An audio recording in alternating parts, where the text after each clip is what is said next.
Friday, March 6th, and you're watching the Hammer Daily here on the Hammer Betting Network, presented by our good friends over at FanDuel. I'm your host, Jayson Tatum, alongside my producer for the day, Mike Bennett, behind the boards, keeping everything in check. Before we get into things, nothing much. We're chilling. Before we get into things, me and Mike were talking before. My God, is Shohei Ohtani not the coolest human being on earth? This guy is like, listen, he little brothered us, right? Absolutely. We're Toronto Blue Jays fans. He little brothered us, but I'm not afraid to admit this guy's awesome. He's sick. He's incredible. There was a clip of him in his second at-bat at the World Baseball Classic against Chinese Taipei. Listen, Chinese Taipei, not the best team. In his first at-bat, he hits a double. Second at-bat, bases juice, second inning, guy hits a grand slam. What an incredible player. He went golfing for that pitch, too, like low outside and picked it up. He is so damn cool. The world loves him. It's great for the sport of baseball. That clip posted, what was it? What time was it posted? Like at 1 a.m., 2 a.m.? Yeah, something like that.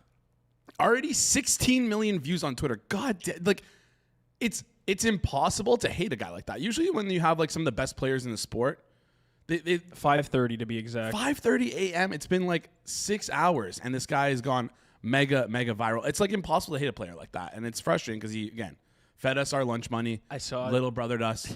I saw Johnny's tweet this morning. He goes, I love waking up to a Shohei Ohtani grand slam. It's just the coolest thing ever. Yeah. It's the coolest thing ever. He has more aura than SGA. Yeah, for sure. He's just an awesome guy. I wanted to mention that off the top. World Baseball Classic. We talked a little bit about it yesterday. If you're interested in checking that out with Peter Apple, go check out yesterday's show. We got some futures picks for you guys there. Pretty awesome stuff. Before we get into things, do us a favor, smash the like button. Goes a long way here on the channel. If you're new to the channel as well, hit that subscribe button. And if you happen to be listening on audio formats, do us a favor, rate and review. Give us 5 stars or give us 4 stars. Give us whatever you feel like we deserve. How about that? Yeah. I feel like that's a pretty fair thing to do. Let's bring up who we have on tap for guests today. Batting leadoff, Corbie Craig. He's usually on the Monday show, but he heard I was taking Monday off, so he's like, you know what? I'll take Monday off as well. Sure thing, Corbie. All yours. The only thing is you have to come on the Friday show. Corbie batting leadoff. We're going to talk through some college basketball stuff. Conference tournaments are still going on. There's 4 conference tournaments we haven't discussed yet on the show. 2 days ago with Matt Winnick, we talked about the other 14 that were available, and it's been a ton of fun to watch those. Tons of entertainment there. After that, Kirk Evans comes on. He's going to give out some props. Hopefully we can finally have a winning day. I went to dinner with Rob and Isaac, who were here on Wednesday. Yeah. And we went out with some other bettors. And they were just talking up Kirk Evans, how he's like God's gift to earth. And I'm like, well, everything that Kirk's given me is lost. On the show, of course. So did you see Rob's tweet? Yeah, no, that's they were slurping him up like no tomorrow. It was crazy time. And you know what? Like, kudos to them. They've been like, but Kirk, what are we doing here? So I don't know if E-Colt's lying or trying to get you going, but apparently McMahon to Tampa Bay. No way. All right. No, Charles Saul with the previous YouTube comment. How many fake trades can we break to Jayson today? There we go. Okay, is this a true trade? Mike, this is on you. I need you to be the one researching this stuff in real time. So check out Twitter, I am. And you let me know. E-Colt, if you got me, I'm going to put you in like a little headlock there. Finally, to close out the show, speaking of trade deadline, Alex Moretto will be joining the show. Talking through the trade deadline, we got some futures picks for you as well that might be affected by the deadline, just based off of the moves that we've seen some of these teams make. Who's going up, who's going down, who might provide some value still available on the board. All right.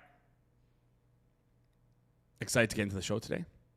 Excited to talk to my good friend Corbie, who I haven't talked to in like a week and a half. It feels way too long. Corbie, how's it going, my friend? And he's muted. Yeah, man. Oh, he's not muted. Let's go. Are we good? Yeah, we're good. I was about to say we have to be because I had to back out. Go to Google Chrome. All right, we already talked about this. I'm not even going to go on my rant, but it's okay. It's been a week and a half. I was a little rusty, Jason. The Moretto just thinks he can be like, yo, you're not doing Monday, you're doing Friday. Hey, I got things to do, boys. I don't. That's why I'm here. I do not have things to do, so it worked out pretty well. Okay, good. I thought maybe that you heard that I wasn't here on Monday, so you're like, I want to wait for Jayson. That's actually why. Yeah. Okay, perfect. I was told. I will say one thing here. I appreciate first off, guys behind the scenes, y'all do a great job. We made there was a good social clip from behind the scenes of the show. Second, it took a while, but there was some momentum that was being built, And I am starting to get nice DMs from this show of people just think I am the best character that you bring on the cast. Because, Jason, some people come in and they give like, they're like, oh, this is my analysis. That's not what I'm here for. I have no agenda. I have no plays. I tell Jason can reference this on our Telegram. He says, what do you want to talk about? I'm like, I don't care. We'll talk about anything. Well. Like, what an award. Yeah, we can't talk. Can't talk about anything, but most things. And so what I propose, and I'll ask the behind the scenes guys. See, I sauced them up at the start, Jason. You see what I did there? Yeah. I gave myself a little bit of gas, and now I'm going to ask something that's called a give, take right there. I'm going to ask, we make a March Madness guide of the bracket of the Hammer Daily guests. And we have a tournament. I want to be like a 5 seed, I think. I don't come on all the time. I'm just doing college basketball. We need a bracket, just big old face. Because I think I could sleep on some people there. Honestly, I like that idea. Yeah. Maybe we can run that for socials because like maybe it'll be like a 12-team bracket though because 16-team bracket because I don't know if it's gonna just disappear. Is Corbie all right? Oh, Here we go. It's a great idea, Jason. It's a great idea, Jason. You're too much, man. You're too much. I don't know if you heard, but I was gassing up your boy Ohtani pre-show. Or on the show, nice. In this little intro. I don't know if you saw his little ding dong. I did not. You didn't see? You didn't see it? Oh, I saw that. I didn't Grand see Slam. you gassing him up. Of course, I saw. I woke up to. I have beside my bed. I have a little what is that called? Thing that just tells me Ohtani stats every single day. It doesn't do anything else. Can we see I'm that not or serious. no? What the fuck? No, I'm not serious. Like this is why you're not the 1 seed and the 5 seed. Okay, this is why you're the 5 seed and not the 1 seed. I will say you did mention that you were ready to talk about anything. I asked you to talk about one thing in particular, but you said no. We can reference it. We can reference the World Baseball Classic. Have you been watching it at all so far? I know it's just started. Hell no. Are you gonna be watching it all when it hits the semis at least? Of course, Jason. We've had this talk about hockey. When do I watch? When do I watch hockey, and how many people do I know? When America is the 1 seed, Jason, and we're going to the championship, then I become the biggest Aaron Judge fan that you'll ever see. But I have a reason that I don't watch the WBC, okay, and I'm mad about it, and it's why I put the jersey on. Yo, where's my boy? I'm not watching baseball if Glasnow's not invited to WBC. You're telling me you could find 8 pitchers better than the man himself? I'm not buying it. If he would have went to let him play let him play Costa Rica, and I'd be a Costa Rican fan. So not buying it. But of course, America's going to win. Canada. And then I'll be watching the championship for sure. All right, makes perfect sense. You got to watch one of the semifinals or the quarterfinals games because if Canada advances, they are likely to play the USA in one of those 2 games because of how we can bet on it. Yeah, we're definitely going to bet on it. But I'm going to ask for spread because I'm going to be like a plus 500, plus 800 dog in that match. So that's right. We can take spread. We can do spread. We'll take spread, and it'll be fair, and we'll figure something to bet on because I'm in the piss against you, and this seems like another one where I might be in the piss again. Let's flip over and talk college basketball tournaments. We covered a ton of tournaments with Matt Winnick earlier on the show earlier this week. Just let's take a step back, talk in general. What have you made so far about these tournaments? Anything interesting? Any big upsets that you've been watching for? Like, what do you make of these tournaments in general? Yeah. So first thing I would say, listen to what Matt Winnick said. Matt Winnick knows a lot more about the nitty gritty than I do. Great guy. So glad to be on the same show as him. But yeah, from what I've taken is there's a lot of people who still just conceptualize things as yes or no binary answers, and it's not how sports work. So these Missouri Valley unders, I don't think that's a thing. Like the day and age in basketball that we're playing, every team is so unique. So there's a lot of interesting spots. But Jason, I will reference one thing that just pains my heart, and that would be if you're betting totals. Remember, this is potentially these guys' last game ever, and man, they are going to foul. Like, you can model it out, but they are going to foul down 20 with 7 seconds left because it's the last chance to. I bring this up because I bet UTEP under 148.5 last night. They scored 149. They had 17 points in the last 46 seconds, down 10. That is painful. That is a minus basically 3,000 to win, and it lost. And I think that this isn't just me talking about a loss. I think there's things to take away from that. It's like, your model in the regular season says like, oh, there should be fouling in X amount of time of a close game. And it's not how conference tournaments work. Like if they're down 20, they're still fouling because this is quite literally their last game ever. So would reference that. No, don't believe in like blind trends. I don't give out bets, but if you want to do a bet for today, I think it starts in an hour. The Drake Belmont over, which is a Missouri Valley over, which is not supposed to be done. I bet that 151.5. All right, available 152.5 over at FanDuel. Let me just double check what we can get the price there. Best price in market. There's a 151.5 minus 110 out there as well. 152.5 though at FanDuel, still pretty good relative to the market, which is painted around 153.5. Slight juice under. All right, Drake Belmont over 152.5. Do you want to break down any of these conference tournaments? I sent you a list of a couple. Any interest in talking about those, or you want to just skip past that? Yeah, let's pop up your text because let's be honest, I didn't read it. I did not read it. So we're gonna start. We're gonna start with the American East Conference tournament. UMBC is the odds-on favorite right now at minus 195. Vermont is a close second at plus 220. Then a massive drop-off where teams are at the 18 to like 30 to 1 range. Talk us through this tournament here. Yeah, this is a pretty bad tournament. The issue is like you kind of said it. There's not really a good team. When you say massive drop off, let's just use KenPom ratings as like this. Well, let's call it godsend. We go from minus 2 rating 6, and then not a team inside the double digits. Like this conference is awful. Vermont is in the team of years past. Like I'm sure there'll be people betting that Vermont number because they're like, oh, Vermont's been good. They're not. It's a different team. They have a few good players. 20-11 looks good. 12-4 in conference looks good, but remember who they played. So this is UMBC's to win. I'm not letting that juice. This is one of those conferences. I really had nothing. Like I couldn't even tell you dark horse here.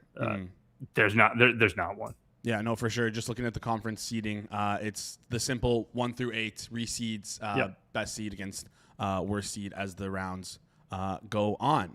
Next one we have is the Coastal Athletic Association tournament. UNC Wilmington plus 200 right now. Then Hofstra plus 240. My favorite part about college basketball is hearing about these colleges that I've like genuinely never even heard of and couldn't even tell you on a map where Hofstra is, even though I could get a good guess based on the Coastal Athletic Associate conference.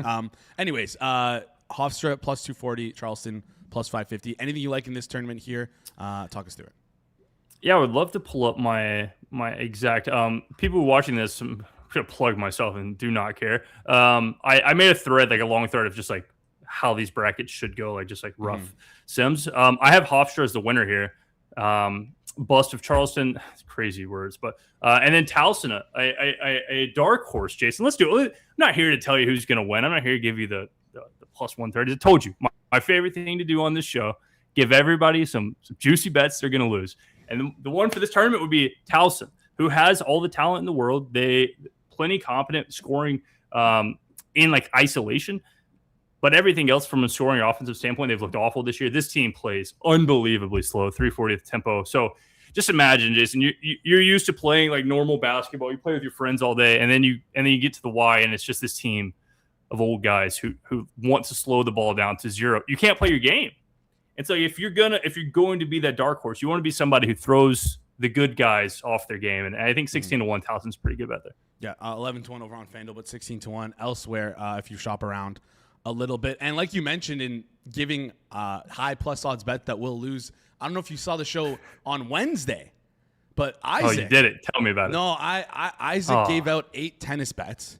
Round three, all underdogs. 3 of them won. We were really close on a 4th. If that 4th one hit, we would have been big in the up in terms of ROI there. But fell a little bit short. Just wanted to give Isaac his kudos for throwing that one out there. Shout out Isaac. I'll even poke. I'm a man of the business. I'll poke. Isaac posted. Rob posted some long thing replying to Fezzik on the circle, and Isaac sent the. Too long. I'm not reading all that. Yeah. And I respect it every time I see it. When using on good context, it's a good post. So shout out to Isaac there. Absolutely, one of the best, one of the funniest guys on the internet over there. All right, let's move on to the MEAC tournament winner. Howard right now minus 310. Norfolk State plus 500. Morgan State 17-1. Trickles off after that. It looks like the reason why that is because Howard gets a bye into the semifinals. Is this just Howard's to lose? Like, what? Talk us through this one here. Yeah, Jason, you know how I am. I keep it as straightforward with you as I can. You chose the worst fucking tournaments to talk about. I mean, it couldn't get worse. Okay. This tournament has one team outside of a negative 15 rating. There is no good team. So this is Howard's to lose. I know what you're doing. I'm messing with you, but yeah, this is Howard's to lose. They have the easy draw and the easiest conference. I mean, Howard's not even an incredible basketball team, but my men's league team could probably keep up with some of these teams. Listen, as Matt Winnick said, these teams are special in their own way. They're good in their own way. So let's not judge them. If you're comparing them to the D2 women's college basketball, they're very good. Okay. Delaware State would beat Iowa State women's by 6.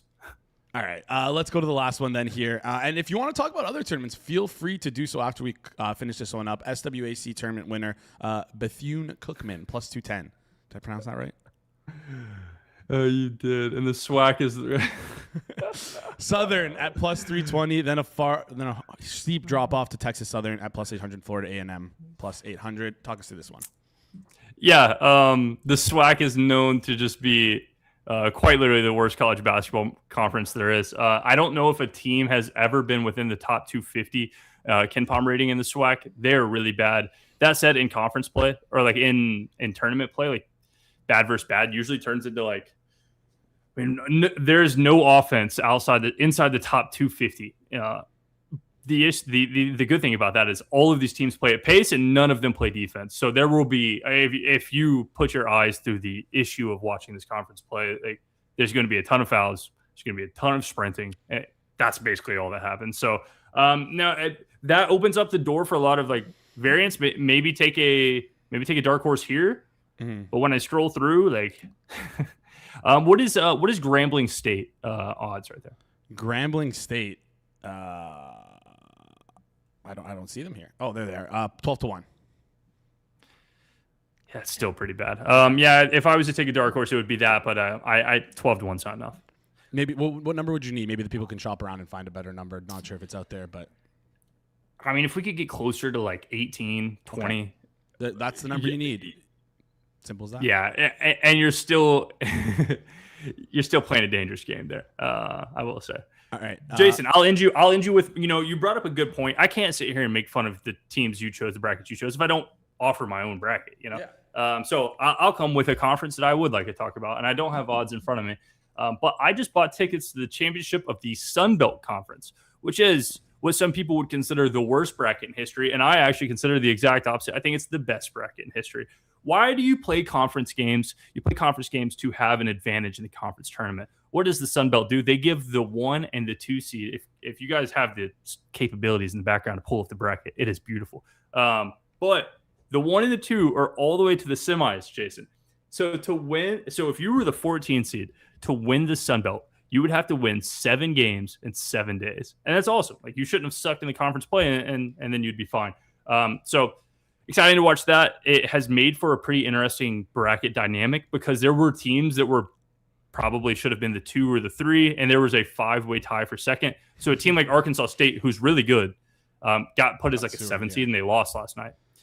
So all of this sets up for the most chalk ever. Troy is going to win this tournament. Troy will go to the March Madness, and they'll be everyone's choice for dark horse, and they should not be. They're not very good, but they're going to win the Sun Belt. I think you can get that close to 2-1. Yeah, it's 155 over on FanDuel. Marshall plus 350 if you want to go maybe look at the other side of the bracket. Yeah, this bracket is beautiful. I love this. I wish we could implement this into like, it would never work for like the big 4 sports because like, of course, these owners are going to be like, what the hell? No, I don't want to play 7 days in a row. I play 7 games as an 8 seed. I want to have a fair shot in the playoffs. But I would love to see this in like, I wonder if they do this for like similar to how they have the NBA in-season tournament. I wonder if they can do something similar to this and replicate it to have like a tournament like that. Could be a lot of fun. Yeah, so there's 2 reasons it's good. First off, it gives advantage to doing good. Second, like, imagine Troy has sat in Pensacola, Florida for 6 days. So when they have to play that game, like, they're not the most ready. So like it's only happened 2 years, but it's caused like a lot of like potential upset. It's made that, the 1 versus 6 game, that's the semifinals, like a pretty fun game. And then the championship, you get the 2 best teams, and it's worked out really well. So I am all for it. I think every conference that sucks should come up with their own unique bracket to make it fun. Yeah, I think that's a great way to go about things. Before you head out here, question from the chat asking if Dior Johnson, bracket Tarleton State, is back. I heard that he's trying to play in conference, so yeah, he would be back. I have not talked to the person who knows Dior Johnson, which may or may not be Dior Johnson. I have not talked to insert person in about 2 weeks, but he was trying to play. He was trying to play first game of conference tournament. Yes, and it was a foot injury. People were saying he was like, So give you a little context, Jason. Dior Johnson is an incredible basketball player, probably one of the most talented basketball players in the nation. He has a attitude issue. So he left schools and now he's not playing for Tarleton, and everyone thinks like, oh, he must have gotten a fight with the coach. No, he's actually hurt. He is real life hurt. I know that for sure, 100% for sure. The coaches love him. He's a great guy, and that great guy is a strong word. He's trying to play for the conference tournament. Yes. Okay. All right. Good to know. Before we head out here, it looks like Miami, Ohio is locked into that the field of 68 there. They'll probably be in the play-in minus 900 to be in that the field of 68. Do you think if they make it into the tournament, they're going to cause some waves, or are they just no? No.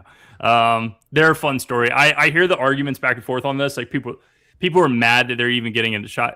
It's good. It's good for the sport. I think anything that can cause a debate of like people mad, like what is the worst thing you could do as content person, Jason? Everyone agree with you. You need people to be mad because that sparks debate. And Miami, Ohio going 30-0 and getting in March Madness is great for the debate. I was on a show with Jeff Nadeau 30 minutes ago, and his face is boiling red, so mad that there's even conversation. They're not. I mean, they're okay. I don't think that they're going to win their conference tournament. I think Akron will win their conference tournament. But if they get matched up versus, like if they're in 11 and they get matched up versus a competent 6, like they will get blown out of the water. Yeah, no, makes perfect sense there. Shout out Nadeau, hashtag Nadeau Flu, hashtag Nadeau Crew. Corbie, appreciate you joining the show. Excited to get to talk to you on Monday. Maybe we'll figure out a bet for Canada versus US if we have that locked in by then. If not, we'll do it for next week Monday. Mikey, behind the scenes, remember March Madness bracket, and if I'm not a top 3 seed, don't make it. Oh, I don't want to see me. I don't want to see me as a 16 seed generator, and then I'll like. No, I don't. No. Okay. We'll put together fair seeds. Put it random gen, and then take my face out and make sure I'm not a 16 seed. I'm trying to get an easy draw to at least the semis. It was my idea. That's all I asked. Jason and I do it on like show, like do the seating. Maybe we'll do a revealing on one of the shows next week. I think I like that. How about That'd this? Be great. Between me and you, I'll put you up against Kirk. That's an auto bid. That's an auto bid to the second round. Okay, I got you. All right, deal. All right, awesome stuff, Corbie. Appreciate you joining the show. We'll talk on Monday. All right, great stuff from Corbie as always. Missed that heat, that energy on my Monday. It's like what was wrong this week? It's like I didn't get to talk to Corbie on air. Corey Perry traded. Is that from the chat or is that from? That's real. That's real. Okay. He's going back to Tampa Bay. All right, Corey Perry traded back to Tampa Bay. We're going to cover that and a little bit more in just a second here. I just want to give a quick shout out to our sponsors over at FanDuel. All right, your Friday nights just got a little bit louder.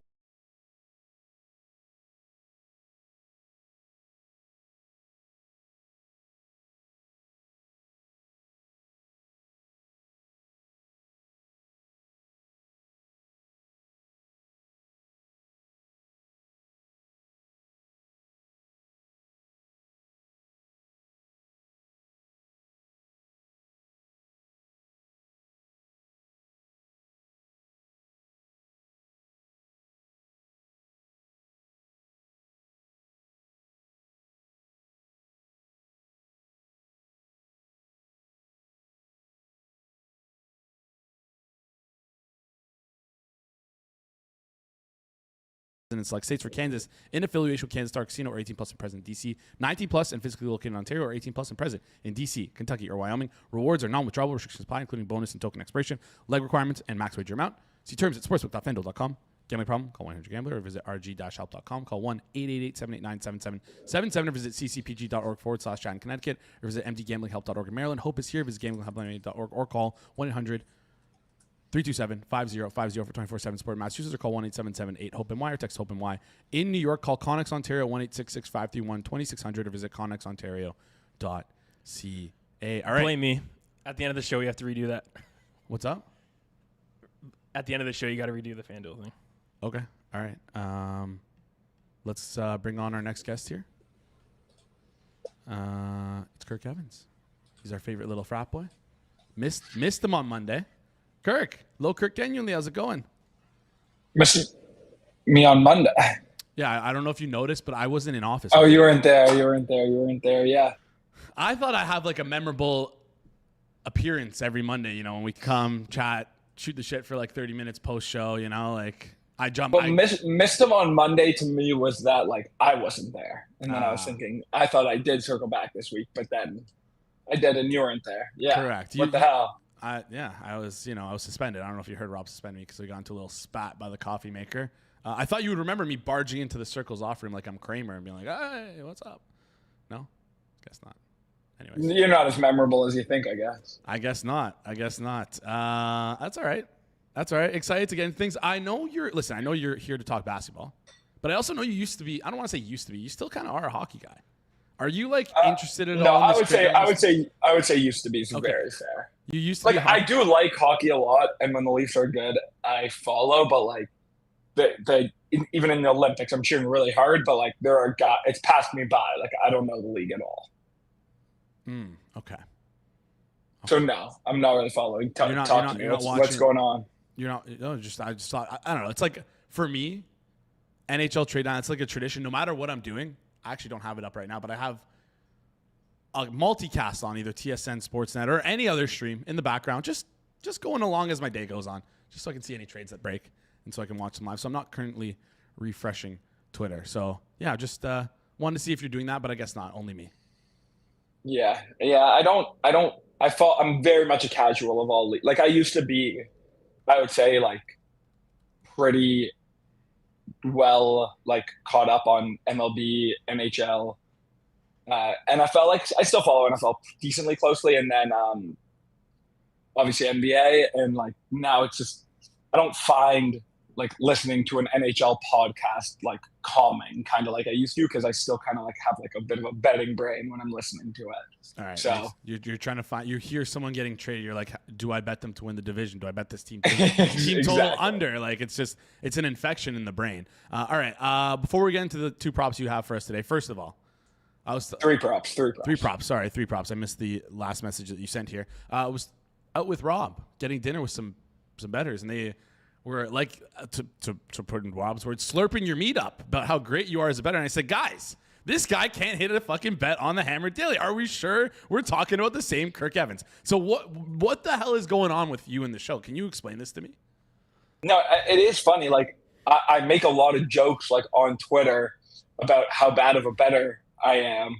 And like, it is funny. Anytime I give away a bet on the show, it seems to lose. And also, like, anytime I seem to give a bet to anyone ever, it feels like it loses, especially this year.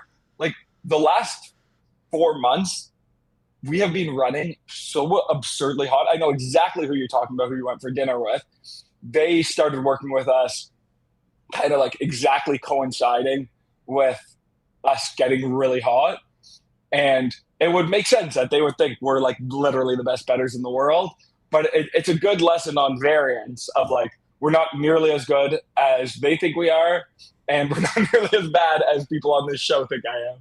So it kind of just is what it is, you know? Like I do like the fact that like I find giving bets to people who help get down is very motivating, because even if I feel like we're like doing good, like I don't want this person to kind of think I'm an idiot, and I feel like an idiot if I said something that's really bad. Like I posted the Dominic Barlow thing a couple nights ago. Thank God. Normally I'm on here on Wednesdays. I could have easily given that out and hit a Tony Snell full line.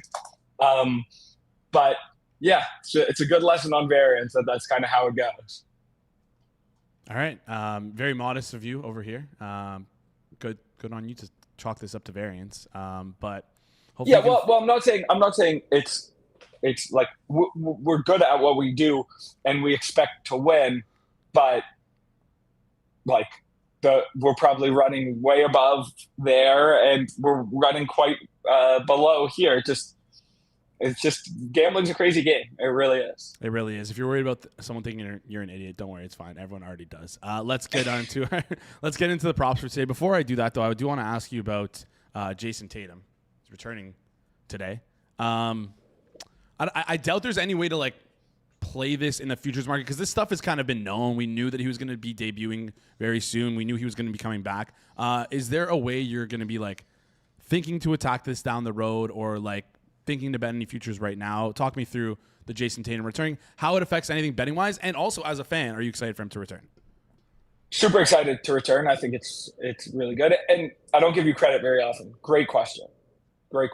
I think obviously Tatum's the top of mind guy, but I think he's by far the most interesting story in the league right now, other than my Charlotte Hornets. I was actually thinking about this yesterday and didn't I didn't verbalize it, but I think a lot of people talk about like ball knowledge versus like modeling or getting the best number or being top down. Like, and a lot of people will be like, oh, it doesn't matter how much basketball you know. This to me is like the perfect ball knowledge case. I will absolutely be watching every single like shot, assist. I know I'm not going to be here for the game, but I might rewatch this game and see what Tatum looks like. I'll definitely watch every minute he plays because a guy coming back from an Achilles in this timeline is very interesting, and we don't have that many Achilles injuries to even like have priors on. Obviously there are Achilles injuries, but Tatum's a really, really high end player. The other guy would be like Durant, who came back, but he had a lot more time off than Tatum does. So yeah, like I think it's entirely plausible that Tatum, at least for the next month, is a negative value player. I don't think that anyone who's betting the NBA is modeling it that way. I would honestly be quite surprised. But there is, I don't want to call it the mental aspect. I feel like that's a bit like kind of cliche. More so, if you think of yourself as, the best player in the league, which I'm sure Jayson Tatum does, he isn't, but typically if you're a top 10 player in the NBA, you think you're the best player in the league. Can you scale down? And I think hypothetically, Jayson Tatum's actually the perfect player who could scale down in that he could play, solid defense. Even probably his athleticism will be down quite a bit right away coming back. And he can hit threes, make plays off the dribble, but not be like the main anchor of an offense. But that's very theoretical. I don't really believe that that's actually what's going to occur. I think he's going to want to come back. And I think it's hard to not play like you normally play. So I'm very interested to see. I think he could be, super impactful. I think he could hurt the Celtics for sure, especially in the time being. I don't have any future takes with it, but this is kind of the spot where, if you can get an edge on what's happening and watch it and feel like you can come to a better conclusion than others and feel like you have a good understanding of basketball and how it works, this is kind of the time of watch and play and see. Yeah, I know. Of course, we talk about how just knowing ball doesn't help you in a general sense, but like you said, specific senses like this one right here with Jayson Tatum, you could potentially get. Yeah, well, I wouldn't agree. I wouldn't agree that it doesn't help you in a general sense. I do think it helps you in a general sense, but I think here is specifically. Sorry, I dropped something. No, you're good. Here specifically is like the best example of how it could help, and also like again, and I'm not gonna say that closing line doesn't matter here, and obviously people will have my thoughts as well, but like if you feel really confident that Tatum, you can feel confident that the market is probably pricing Tatum as a small positive here. If you think he's going to be pretty destructive in 20 minutes because it's going to be really hard for him to get back, that is something that's probably will not be priced into the market. But also, it obviously could be completely wrong. But like here is a time where like Knicks, Denver tonight. We have a really nice sample of both these teams. They've played all season. There's a couple injuries, but guys have been out for a while. Unless you have like some really interesting piece of info, you're not going to beat that line at close. 0% chance. You shouldn't even think about it. Celtics, it's a much, much more interesting game. And the thing is, obviously a good rule of thumb. We're getting very betting theoretical here, It's but good. I like a it. really nice rule of thumb in betting is, how much liquidity there is equals how efficient there is. It's a good rule of thumb, but rules are made to be broken. So that, although generally true, is obviously not true in this case. Like what Tatum is so much less known than every other game, but they don't have less liquidity on Boston than they do on Charlotte, on Houston, on Denver. Another good way I like thinking about this is like the Super Bowl versus college football playoffs. But you can get more money on the Super Bowl, don't get me wrong, but like unless you are in like tier 1A god tier of better, you're not maxing that market. You're not taking that market for as much as you can take it. Like literally, I don't know anyone personally who does that, who bets that big. That is like a different level of betting. But for the Super Bowl, right after the Super Bowl ends, if they play it again, the odds that the line will move like really significantly. Like obviously this is a good Super Bowl example where it probably would have moved decently significantly because of how dominant Seattle was. But like you have so much more knowledge on those teams versus the college football playoffs and the finals. You can bet again unlimited on that game, but there are a lot of games in history where if that game happened again the week after, the line would have moved 10 points, 7 points. So like, yes, liquidity equals market efficiency is generally a good rule, but also how much uncertainty surrounds a game is another really good way to think about, is it at all worth thinking about this game near close or not trying to just get CLV on that specific game? So I think Boston as a team is a good example, and this Tatum's a really good guy to focus on here, but the market's been pricing him in for months, debatably all season. So I don't think I have any futures bets on that. Yeah, for futures, of course, is what we're talking about here. But again, like you said, game by game, for the spread, the total, there might be an edge here. If you can watch and kind of come to a conclusion, come to a better conclusion than the average person or the average bettor or the average sharp bettor who bets on basketball, you can maybe do well. Or if you don't want to do that and you instead would like to win at close, the best thing to do is to fade 3-point steams or more. That's a joke, by the way, for those who don't. I understand. Yeah. Yeah, that's a whole nother fucking thing. That's just makes me so fucking mad. It's like people are so stupid. Oh man, it's unbelievable. It's all right. You went viral a couple of times today, so we'll leave it. Or sorry, this week. You like my response to you, by the way, about the strip club thing? What'd you say again? There were a lot of funny ones. That was like by far my biggest tweet ever. No, that was completely unsuspectedly. To be fair, good tweet. Context: the strip club night. Who was it? Who Magic City, Atlanta. Atlanta had a strip club night, and you're like, obviously, we shouldn't be doing a strip club night. And for some reason, people got mad at you for that. I just sent the picture of the Simpsons. Was it Smithers in the corner with the strippers? Like, I thought. Anyways, Yeah, I thought it was a funny response. There were a lot of funny responses. It wasn't like I wasn't taking that strong a stance. Yeah. Like I don't know, people. Yeah, I don't know. Who knows? Crazy what thought. what We goes shouldn't through bring people's children brains. to strip clubs. Who would have thought? Not me. But anyways, let's get into the props for today. Reed Shepherd. We're starting with Portland, Houston. We're gonna head over to points, rebounds, and assists. We're gonna go to Reed Shepherd. We're gonna do under 23.5 points, rebounds, and assists, minus 112 on FanDuel. Man of the people, best price in market. Thank you, Kirk. Talk us through this one. Yeah, so our first two bets are going to be very, very similar. Houston went to OT last night. 3 of their starters were questionable. The market is pricing like there might be some rest. I just don't anticipate rest in this game. Houston's been kind of fluttering for a month and a half, 2 months now.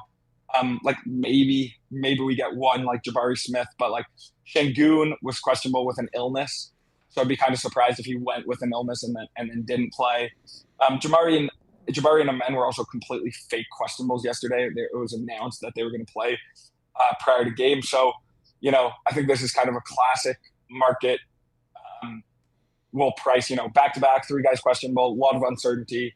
These bench guys will get juiced up a lot, which typically is the right way to price that. But in this spot with Houston, who very rarely rests on back-to-back, who needs wins, who has one of the most hardline coaches in the league, who hates rest.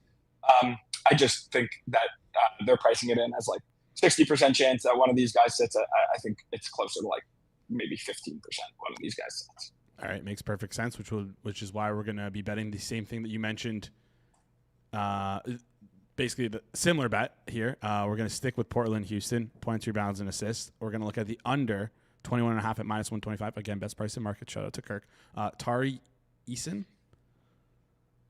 Yeah, not that hard of a name. I just wanted to make sure I'm saying it right. Under 21.5, -125. Seems like the streets aren't respecting you like they once did, Kirk. These are still available. No movement. No movement. No, you got zero motion, King. As deserved. As deserved. I don't know about that. Anyways, it's better. Listen, better for me. I get to bet this when we get off air. So go ahead. Talk us through this one. Yeah, it's essentially the exact same logic. We're betting Houston guys who are more minutes dependent, who are secondary creators. No, they're just moved a lot, actually. I just don't think that players are going to sit. And I think it's being priced like a lot of guys can sit. And the spread also, the main market, I would say, is nearly bang on my number. So that market agrees with me. So I feel pretty good that these unders are good. And nice one of we'll know if I'm an idiot before the game, not even after it happens. All right. Sounds good. There you go. Now I'm seeing it move. All right. Yeah, I saw it just shift right in front of me. All right, last one before we close you out here on the show. A couple questions in the chat that I'm going to get around to when you give this one out here. We're going to go to the New Orleans Pelicans versus the Phoenix Suns. We're going to head over again to points, rebounds, and assists. We're going to go scroll all the way down, go to Herbert Jones, and we are going to take the over of 14.5 -114 points, rebounds, and assists for Herbert Jones. Not the best price in market, but pretty close to one of the better prices in market. Talk us through this one. Yeah, this is kind of the reverse, but not really, of the last two. Another guy on a back-to-back who were taking the over rather than the under. Honestly, it's kind of a similar thing of Zion and Trey Murphy were questionable yesterday, and there's some rest potential, but I actually just don't even think that particularly matters. I just make this good. I just cannot get to 14.5 PRA. He was lined at 17.5. I have it in front of me yesterday in a much better matchup, to be fair. And DeJounte Murray was out yesterday, but Herb Jones he's just a solid role player. He's not going to see monster usage swings based on DeJounte Murray, who's coming in as point guard. I just make this low, and there's a lot of nice upside if you get one of Trey or Zion out. All right. We need one of Trey or Zion out, and we are swimming pretty big injury. Yeah, but not this is. I think this is good. If everyone goes, I would be surprised, honestly, if this doesn't close higher than this number. All right. Makes perfect sense there. Before you head out, question from the chat. Your good friend E. Colt, who once asked if you were giving out the wrong side of your props so you could bet, which, by the way, Kirk is not doing. He's not doing. That is a joke. Kirko. Do you like Kirko? Sure. All right, Kirko. Do we still like Cavs East? I'm holding +307 and +290. Yes. What is current in market right now? Obviously, the Cavs are cursed, so I would say it depends on how much. It depends on how much you believe in basketball gods. The basketball gods are certainly saying that the Cavs are not going to win. They get hurt literally every day. I think the day that I sent that, Harden broke his hand or broke his finger, and Mitchell got hurt. But yeah, look, Boston again. I think Tatum has been priced in all season. This isn't, even if Tatum is 100%, this is not the Boston team of past years. They've lost a lot of talent.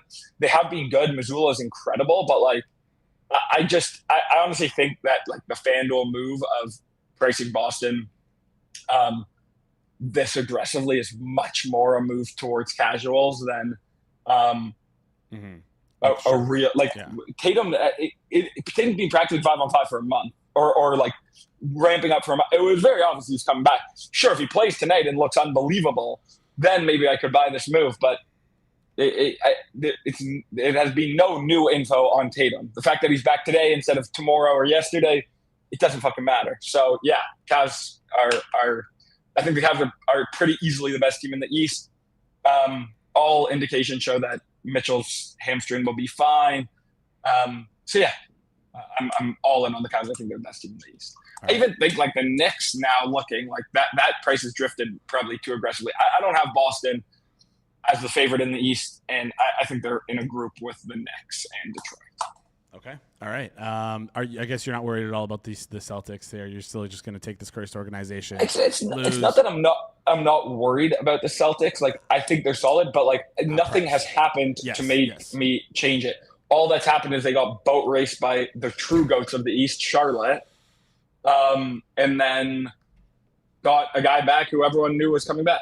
So did you bet the Charlotte stuff before GRP? Because GRP is making it seem like no, GRP bet it before me. Okay. But like, let me say this: I don't know what the story is behind that, but there's a 0% chance that those are GRP's like ideas. There's a 0% chance. Someone told him. Okay, you think at Bet Bash maybe? Not a Bet Bash. He bet it like 2 months ago. Oh, did he? I didn't know. I thought he bet some of the stuff preseason. No. All of it was live season. Oh, okay. I didn't know that. All right. Oh, I honestly don't care about the story too much. I guess if he was I'm pretty confident it wasn't. Like, I bet it like 3 days later that he like started posting it. I'm pretty confident he didn't bet it preseason, but I wonder. It was not 1,000 to 1 preseason. No chance. Yeah. Okay. I wonder if we should ask. I think it might have been our mutual friend here, Shipper. Might have told GRP. No. Yeah. Okay. I don't know. Shipper's not telling GRP. Shipper also actually didn't even like the bets. Shipper also doesn't like me either. He's not a mutual friend. But anyways, Kirk, appreciate you joining the show. I will say I'm going to give out. Isaac just messaged me a couple tennis picks. If you want to stay on for these, you're more than welcome to. Going to give them out and share them with the people after this FanDuel ad read, so you can stick around in the background. And yeah, 7 tennis bets for you. Before we get into that though, let's get the actual audio going this time. All right, your Friday nights just got a little bit louder because NBA Happy Hour is live on FanDuel every Friday from 6 to 7:30 p.m. Eastern. FanDuel's running limited time specials to pregame your weekend. We're talking boosts, bonuses, surprises, all dropping right in the app. Here's the move. Check the app on Friday, see what the week special is, and then make your play before the shot clock expires at 7:30. You know my Friday routine. Get off work, have a little bit of coffee, go to the gym, then I sit in front of my screen and clickety-clack on FanDuel. It's the perfect way to kick off the weekend. A little basketball, a little action, and a whole lot of Friday energy. That's NBA Happy Hour every Friday from 6 to 7:30 p.m. Eastern, only on FanDuel, official sportsbook partner of the NBA. Please play responsibly. See 21 plus and present in select states. For Kansas, affiliates, Kansas, Casino, 18 plus and present in D.C., 19 plus and physically located in Ontario, 18 plus and present in D.C., Kentucky, or Wyoming. Rewards are non-withdrawable. Restrictions apply, including bonus and token expiration, leg requirements, and max wager amounts. See terms at sportsbook.fanduel.com. Gambling problem? Call 1-800-GAMBLER or visit rg-help.com. Call 1-888-789-7777 or visit ccpg.org/Chatham, Connecticut, or visit mdgamblinghelp.org in Maryland. Hope is here. Visit gamblinghelplinema.org or call 1-800-327-5050 for 24/7 support in Massachusetts or call 1-877-8-HOPE and Y or text HOPE and Y in New York. Call Connex Ontario 1-866-531-2600. Visit ConnexOntario.ca. All right. We got 6 bets for you guys today. Is Kirk still on screen here? Is he gone? Did he disappear? All right, he disappeared. We're going to leave Kirk out of this then. Going to bring on Alex in a second. Alex, you know what? Yeah, no, we'll make him wait in the background a little bit longer. He's supposed to be here beyond 4 minutes ago, but we're going to make him wait a little bit. You tell me when you're ready to go to bring these up on screen, and we will talk through. These are all courtesy of Isaac. They're all pretty big plus money, so if you're going to round robin them, maybe only do 2s and 3s instead of 3s and 4s. Bring them up on screen. We're going to start off with Adam Walton plus 470. Plays today at 2 p.m. if you want to get that in today. Riley Opelka plus 330. Marcus Giron plus 230. Oh, I think you got it set on the wrong screen there. It's there. It's good. It's fixed. All right. Martin Giron plus 230. Alejandro Tabilo plus 320. Our boy Roberto Bautista Agut plus 550, which Isaac said is really good. And then Camille Majrak plus 720. Listen, for the people, guys. For the people. I'm for the people. I texted Isaac. I said, you got any tennis bets for us today? He said, you're goddamn right I do. for the people. Everyone tweet at Isaac, say thank you. Shout out to Isaac for sharing these with us. We're going to keep them on screen for a little bit longer just so you guys can get it. And yeah, hopefully you guys can get that in. And you know what? I think that deserves a smash of the like button. So please do that. Smash the like button for giving that out. All right. Let's flip over and bring on our next guest here. I see him clicking away violently to try and get this stuff down on his accounts here. Alex? One half of Edgework. How's it going, my friend? Where's my? What's going on? How do I get back in here? What's going on? I don't know. We'll get that sorted quickly. We'll get that fixed. Don't you worry about that. All right. We got a little bit of technical difficulties. We're rolling through it though. We got it fixed right now. We'll bring Alex back on. Alex, one half of Edgework. How's it going? I was full screened in my app screen. I think that was the situation. Should be good now. We're good. We're fixed. We're good. Quickly, before we talk about anything, let me just bring up a comment. I don't know if you saw a comment on one of our videos yesterday, or on the. Ooh, I did not. On the live video yesterday. Somebody said, hold on, let me just. Definitely going to be bad. No, it's not bad about you. It's bad about me. Let me just quickly hop into the comment section here. And it was from our friend, Donnie Mose. Shout out Donnie Mose. Why is Jayson giving hockey picks now? ? No one, and I mean no one, is listening to that. Nothing, just wasting time. Well, I'm sorry I wasted your time. I really hope you faded me because you have been 0-3 in the piss, brother. That's right, 3-0 day from your boy. Murdo, you gave me a half and a thumbs up. So I would say those are pretty good bets. All best price in market. You're giving, honestly, I actually somewhat thumbs down your the Leafs fucking saves one. So like, yeah. The Leafs fucking suck. They're going to get blown up by every single fucking team. ROI. Yeah, there you go. 100% ROI. Maybe I'll stop now because no one's listening to me and I'll just leave that 100% ROI. But yeah, suck on that, Donnie Mose. Anyways, I didn't bring you on so I could victory lap my stuff. I brought you on to talk about some. Oh, hey, victory lap. Victory lap. That's I love doing it. But you also now have to give a couple bets for tonight. I'm not. I haven't. I know you definitely don't. Oh no, you have to. You just have to figure it out. I'm talking. You got to figure something out. I will say I was distracted today, Alex, and I texted you about that because I was looking for something because I found something, but I can't give that out on the show because I don't want to ruin it for other people. So, gatekeeping. Okay. Maybe I'll send it to the Discord tomorrow. Maybe I'll plug the Discord here. Or how about this? You know what? If we clear 4,000 subscribers, which I believe we're very close to, right? 8 away. We're 8 away from 4,000 subscribers. On the Discord or what? Or on no, the YouTube. On 4.4K. 4,400 subscribers. If we can get to 4,400 subscribers, okay, all right. I'll reveal it. I think it's a pretty decent edge. Anyways, let's get into the trade deadline. Let's talk about this stuff. Number one thing I want to talk about. Fascinating stuff. Nothing's happening. But I will say there was one thing that did shock me, and I was like, I woke up crusty-eyed, and I'm like, what? John Carlson got traded? I did not hear anything about that. So Ducks trade for John Carlson. Good for them, acquiring what was once a very good player. Still has a lot to give, even though he's 36 years old. They traded a first and a third. Talk us through what you think about this trade, and is there any appetite at this point now to bet the Ducks to win their division at what I believe is plus 190 now ahead of the Vegas Golden Knights? Yeah, it was plus 200 earlier. I think there's a little bit of value there. Like they're basically pacing for the same total right now as Vegas. I think the Oilers are pretty much dead in this division race. So like you got a team trending up in the Ducks and a team trending down in Vegas with Stone going on IR. They're obviously struggling a little bit. The goaltending's been brutal.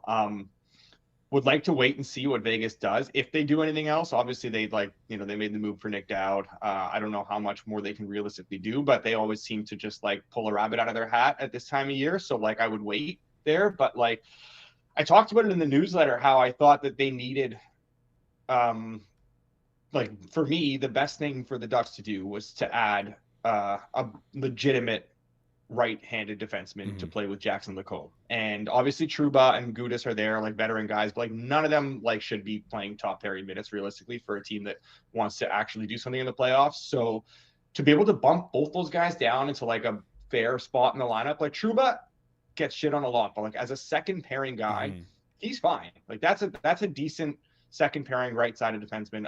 And then Gudas down on the third pair with Zellweger. Obviously, Mintyukov has been really good, and now you have like a legitimate top pairing in Carlson and Lacombe. Man, the Pacific Division's wide open. I mean, there's like a realistic path here to them potentially even making the conference finals. Like, it's kind of a hard one to bet on that, but like they're going to be a very intriguing team for me to back maybe come playoff time. Like you look at Dostal and how good he is compared to what, Vegas and Edmonton are trotting out there every night. Like Anaheim can score with any of these teams. And now suddenly like maybe they can defend a little bit better too. That was I love that they took that swing. They have a ton of prospects, a ton of picks, all that stuff. Like they had the cap space. Like it was a no-brainer. Hopefully they can get them re-signed too, because why wouldn't you want to re-sign in Cali? Like that seems like a logical spot for Carlson. Yeah, no, and they could probably get him pretty cheap as well.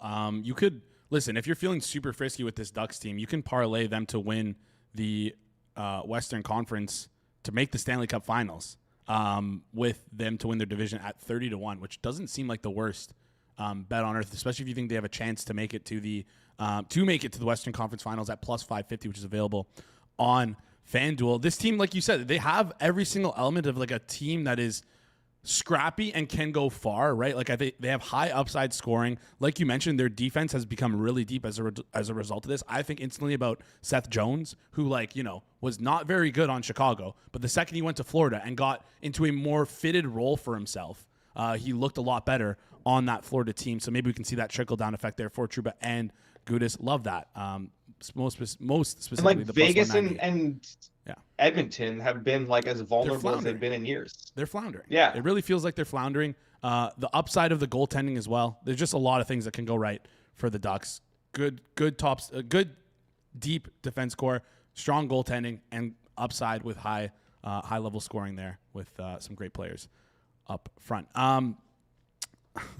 I wish we had so money on today. That's one of the messages in the chat. Charles Saul saying needs so many's reaction for trading Garland for a bag of chips. Garland went for a second and third. Let's move on. Let's talk about let's talk about that trade right there. Blue Jackets and Garland. You want to talk about a bet for us you had here? Talk us through it. Yeah, I was like looking through this morning. We're like, what are we going to talk about today? I'm like, well, hopefully we get some more trades. We weren't. So I'm like, we got to find some. I'm like, I'm going to sort of comb through the futures markets here and like see what kind of jumps out. And man, Columbus making this trade, like, I don't think this is the right move for them because I love Garland and like obviously I like him as a player. He's got a new extension kicking in, which is kind of not great. They didn't pay a ton for him, whatever, but like I think they were better suited to try and trade guys like Marchment and Coyle, get something for them now, and then like take a bigger swing this summer. Regardless, they didn't do that. They traded for Garland. They're obviously going for it. They are clearly a better team than the Islanders and the Penguins. I definitely think they're going to make the playoffs at this point, and not just like as a wild card. Like if they make it, they're going to make it as a top 3 team in the Metro, just the way things are shaking out. Probably going to be 5 Atlantic teams in there. So it wouldn't even surprise me if they have home ice in the first round. But realistically, they're going to be a top 3 team in the Metro, and you're looking at them being comfortable favorites over either the Islanders or Pittsburgh in round 1, whoever they would face. Potentially even having home ice against them. If you go to FanDuel and then stage of elimination, the Blue Jackets stage of elimination conference semifinals, which would be the second round where they would probably play Carolina, is plus 440. You're basically parlaying them to make the playoffs and them to win the first round, and then the Canes like minus 3 something in that second round series. I really like that price of plus 440 for them to be eliminated in the conference semifinals. All right, stage of elimination. I'm like, so money's going to hate it because so many thinks they're going to win the cup. But like, they're not going to win the cup. Like, I hate to break it to them. They're not going to win the cup. They're not going to beat Carolina. It's not quite there yet. But they're definitely going to make the playoffs. Like, they're there now at this point. It's going to be tough for them to get through Carolina. I actually want to ask you about Carolina and Tampa Bay in particular, because we've seen them as like the upper echelon teams. We've all seen them make moves, whether they be small or big moves. Most of them small moves, with the exception of essentially the Minnesota Wild. Kind of Tampa and Carolina standing pat. Are you shocked at that at all? Well, Tampa did just get Corey Perry, which is not, I wouldn't say a big needle mover, but like, honestly, you look at a lot of the guys that have just been traded, and like added today. Perry's like actually got juice compared to some of these guys. I mean, he's got more juice than like Jason Dickinson, right? He's still I don't know what his point total is this year, but like I added it up earlier. But I think it was like so like close to 30 points. He's played 50 games. I mean, he's still got that snarl. He's still got some offensive upside. He can play up and down the lineup. Like I do like that for them. Obviously, like a leader. I still think the Lightning clear Carolina comfortably. And honestly, Buffalo like maybe had a chance to make things slightly interesting if they did take a big swing at like a Thomas or a Parayko. That didn't come to fruition. Doesn't sound like it was for a lack of trying. Now, I mean, they settled for Luke Shen, Logan Stanley, and Sam Carrick. I think they might have gotten worse overnight. Like legitimately, just by inserting those guys into the lineup and giving them minutes, I think they genuinely became a worse team. I think it's on a platter for Tampa. Like I have a really hard time seeing them lose to any of these teams in a 7-game series in the East. Quickly, since Alex is on the show, the Canadians are in serious talks with about Nazem Kadri. Oh, interesting. Patrick Laine as well. According to who? David Pagnotta? Yeah. Do what you want with that. I'm going to press X and doubt that. Do what you want with that. The world's biggest speculator. I love the guy. Great guy. Not the best for info. Let's move on and talk Pittsburgh Penguins stage of elimination here. You wanted to talk about this one? Yeah, I guess so there's a little something to do with the kind of relates to the kind of relates to the Blue Jackets one here. I think Pittsburgh makes the playoffs. Okay. I think they're just like they're too ahead of some of the teams that are chasing them, and some of the teams that are chasing them, like the Isles and stuff, they're just not quite good enough. I think Pittsburgh first round stage of elimination plus 145. You're getting basically whoever they play in the first round at plus 145, and they will be significant dogs to any of these teams that they could possibly play in round one, unless they somehow like miraculously find a way to no, honestly, even if they play the Islanders, like it doesn't matter. They'd still be dogs there. And plus 145 Penguins to be eliminated in the first round. Honestly, this is the first time I've combed through some of these stage of elimination things. So like I didn't have enough time to like fully go through them, but I think there's a lot of value in some of these markets. I think that's kind of reflected, obviously, probably the limits of them. But that's a nice one right there too. Penguins to be eliminated in the first round. All right. Makes perfect sense there. Penguins to be eliminated in the first round. You know what? We don't need to be betting thousands and thousands of stuff. Pretty relatively strong limits here. 862 to take in on this bet here to win 1,200. Pretty good limits, I would say, for a market like this. We would not have gotten this 5 years ago, something like that. So no, definitely not. Gonna grind and try and get anything we get. I'm trying to like extend this a little longer to see if we can get any other trades to talk about. Well, as soon as we end show, something's gonna happen. Yeah. All right, let's go through the Leafs, and you give me a percentage of which guys you think will get traded and which guys you won't get traded, considering there is 2 hours left before the trade deadline. The 3 biggest guys that people are interested in. Bobby McMahon, give me a percentage that Bobby McMahon gets traded. I'll say like 85% that he's traded. Okay. Scott Lawton, give me a percentage. Like 40% that he's traded. Oliver Ekman-Larsson, give me a percentage.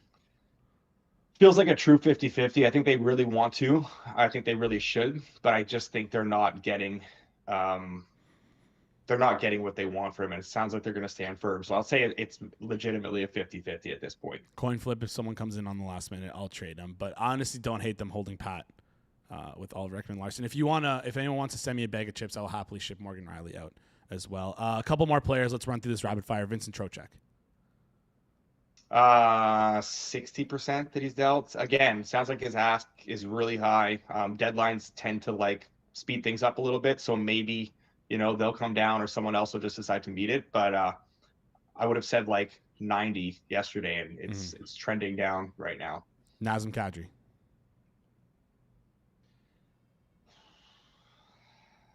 70%. Honestly, I said Mackenzie Weegar had like a 10% chance of being traded the other day, and he got traded. So it's so hard. Like I'm not involved in any of these conversations. Yeah. Like I'm throwing stuff against the wall here based on like it's pure speculation. Speculation. Plus, we're trying to go off of what we've seen from from the insiders. And I mean, 2 days ago it was supposed to be a buyer's market. That was wrong. That was wrong. So, anyways. Maybe Dreger shouldn't guess. Maybe he shouldn't guess. I don't know. Yeah. Just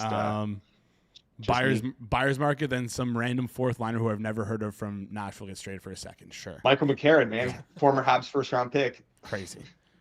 Let's go one more here. Let's go down the board. Robert Thomas. 0. He's not getting dealt today. Okay. What about Matthew Nyes? 0. Okay. I thought so. Okay. No, nothing 0. Obviously nothing 0, but like anything's possible. 3% chance that they're actually dealt today. 0.01. Honestly, Nyes is a summer move if you're actually going to do it. Like, I think they also wouldn't trust Tree Living to make that move. It's a pretty big move. Probably wouldn't trust him, but it sounds like they're going to give him another year anyways. So if it's anything close to the Robert Thomas return, I would do it in a heartbeat. But probably not going to get the Robert Thomas. Oh, for sure. Yeah, for sure. So, anyways, Nicole in the chat asks if you're betting the World Baseball Classic. I haven't bet anything in the World Baseball Classic yet, honestly. I've been betting a ton of spring trading. It's been a really great spring trading in terms of getting fantastic numbers and getting really good positions, and I'm getting absolutely rocked. So that's been fun. Turned a little bit the last couple days, but first week I got my teeth kicked in. So that was great. Really enjoying that. Basically, need to continue to slay here over the next week just to erase that because it has not gone well. All right, I'll have one more question before you hear Kirk coming on talking about how hot they are. I'm like, get this guy out of here, man. I don't need to hear this shit. I got one last question for you. World Baseball Classic, United States, Brazil. Is the -9.5 not an absolute rort at -128 on FanDuel? Who the fuck plays for Brazil? Who's pitching for Brazil? Brother? No one. They don't have an MLB. They don't have an So MLB why am I not clicking -9.5, -128? I don't know. I'd have to I don't want to come off and say anything here because I don't even know what the rules are. I think there's a mercy rule. There's a mercy rule. It's 15. I'm not sure what the details of it. At 5 innings, if you're leading by 15 or more runs, mercy rule's in effect. And then at 7 innings, if it's 10 or more, it's in effect. So it's basically saying they're probably gonna hit the mercy. So either way, they'll mercy rule them at one point. They're saying that's what the odds are saying. Yeah. I mean, they should. Right. If they want to, they will. And if they're motivated to hey, we want to go out there and slaughter this team, then I'm sure they comfortably will slaughter them. I don't know what the motivation is at this stage early in the tournament against a bottom feeder. I've done 0 World Baseball Classic work other than seeing which players are there to subtract them from spring training rosters. Basically, is all I've done here. Yeah, it looks like I didn't watch the game last night for Japan against Chinese Taipei, but I feel like they kind of got into the same boat of let's hit our 10 runs and just coast through the rest of the game. Yeah. So maybe Ohtani grand slam in the second inning. Yeah, great stuff there.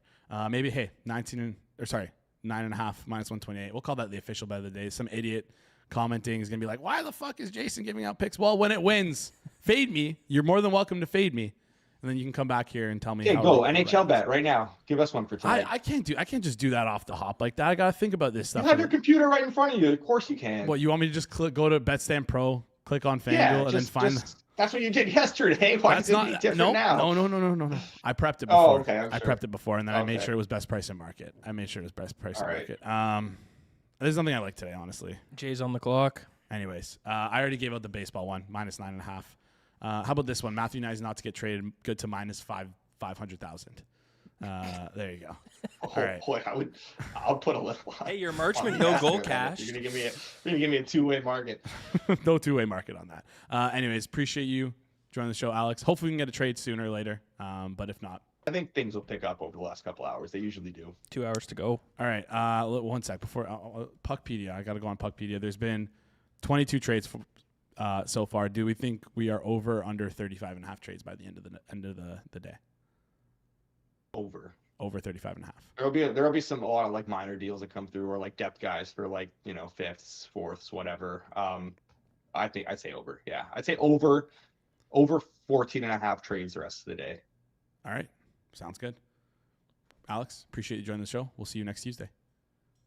All right, see you next Tuesday. Awesome stuff there from Alex as always. Gonna be live with Edric, live with him on Edric on Tuesday with So Money. We'll probably react to, if there's any crazy trades, that's when we'll react to it. Well, that's it.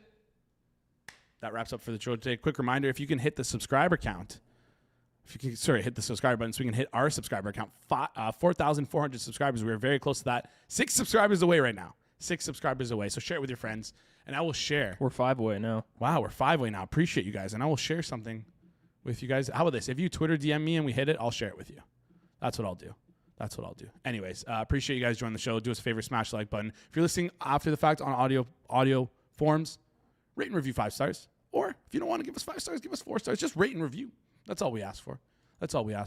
Appreciate you guys tuning in for the whole week. Shout out to Alex. Shout out to Mike behind the boards. Shout out to Isaac. Shout out to Isaac. Shout out to Corbie and who else? Kirk Evans. Kirko. Shout out to Kirk Evans. Appreciate all you guys, and shout out to you as well. Appreciate you guys for tuning in. This has been the Friday, March 6th edition of the Hammer Daily here on the Hammer Bank Network, presented by our good friends over at FanDuel. We will see you guys right here next week.